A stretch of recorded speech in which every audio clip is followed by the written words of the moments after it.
So hi, I'm Heather Renken, and on this beautiful sunny day, I'll be answering 10 questions.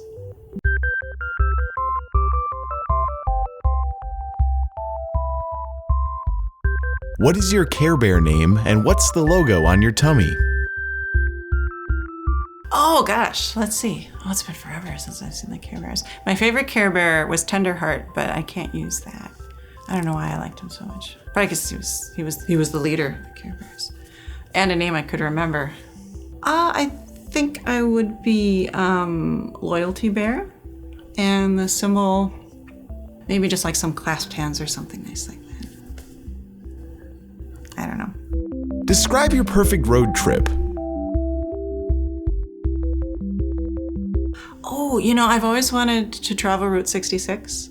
My dad did it when he was a young man, and I just thought it would be a really cool thing to do. I don't know what the situation will be now that we're not doing so much car travel, if it would be cool or depressing.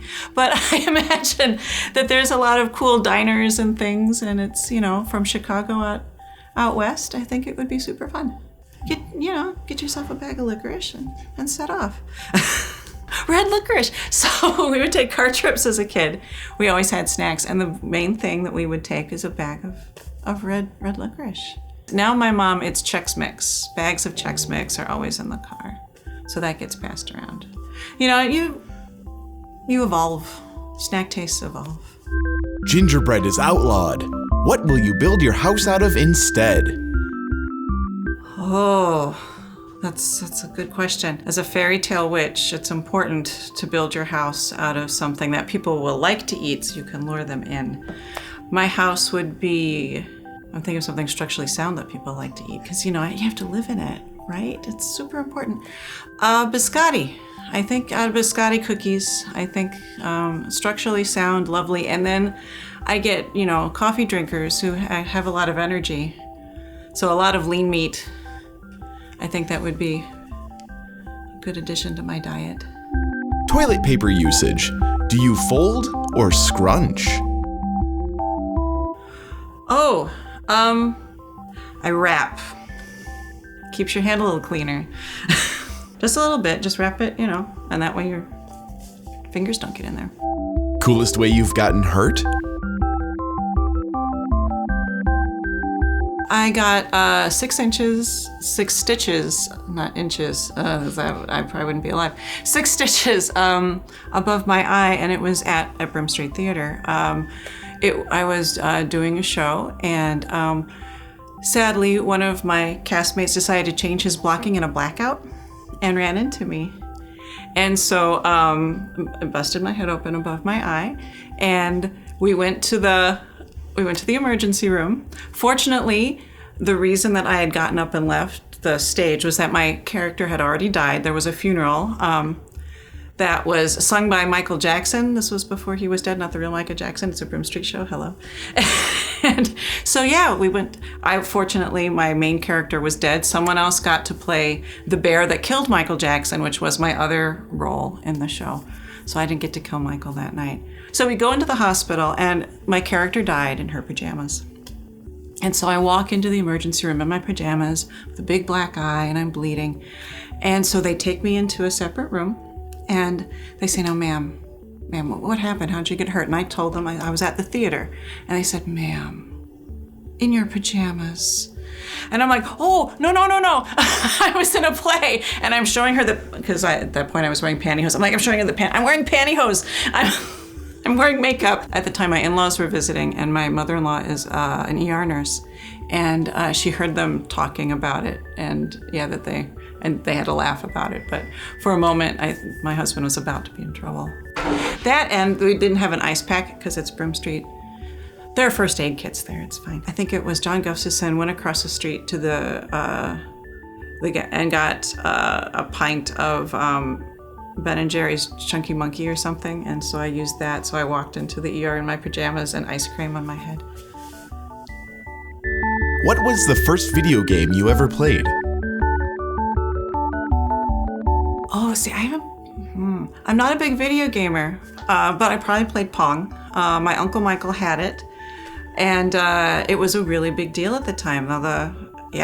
that was cool. Yeah, he was my bachelor uncle. Yeah, he had all the cool new toys. He lived in this cool house, and the paneling that was there was actually from the doors that were on what museum? It was paneling that used to be on the doors, like of either the Museum of Natural History or Science and History or something like that. And so when they redid the doors, he got the wood off, and they were in the paneling of his front room of his house. He also owned racehorses. He's still alive. I shouldn't talk to him like he's dead. Right. He's in his 80s. He's super cool. What's a neat fact that you love to share with peeps? Oh, I like to talk about the origin of break a leg. It doesn't really mean something like the opposite of good luck, because in vaudeville, there are the stage legs, right? The curtains that hang on the side. And so you weren't guaranteed to get on stage on any given night in vaudeville. So when you were able to pass those curtains, you have broken the leg. And so to break a leg means that you get the opportunity to show your work that night. So it's super cool. And for theater folks, it's a good thing to know that it's not actually the opposite of good luck. It's more like, yeah, I hope you get a chance to get out there and wow everybody. What movie role could you have done better? Well, it's a cheap shot though. I'm not remembering the name of the series that the movie was. So when I used to teach drama for little kids, what are the vampire books? Twilight. Yeah, I mean, not the right age for me, but I have more expression in my little pinky than she does in that role. I actually really respect the actor a lot. I think she's fantastic now, but at the time, that was a terrible movie. Yeah, Twilight. I only saw it because the youth were creating pieces about it. I'm like, I'd better check out what they're doing so that I know what I'm in for when they're like, I want to do a scene based on Twilight. Oh, I only made it through the second book.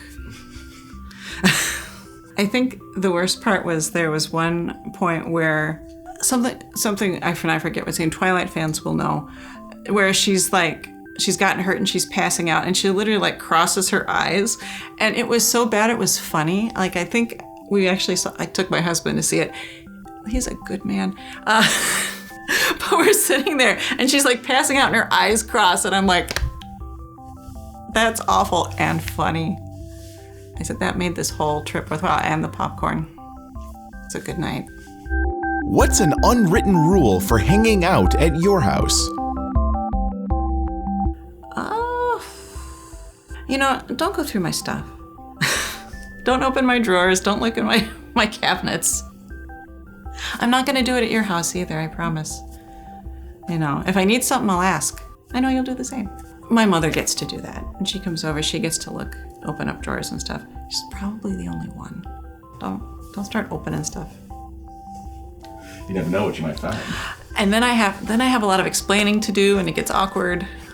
It's just better. What's a rumor you'd like to start about someone?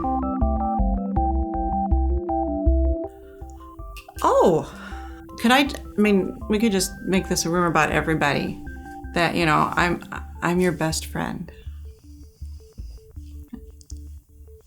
I could be your best friend. And people are watching this going, hell no. That's the worst, Heather. Don't do that. Cool, you did your first video. Yay! How does it feel? It was fine. Right? It was fine. I'm gonna have something to drink. What would you like? A small glass of water would be lovely. Gotcha. Thank you. Yep, no problem. It's like switch interview with yourself. Oh God, except there's only one character. You. It's just me. It's the only character we need. Oh.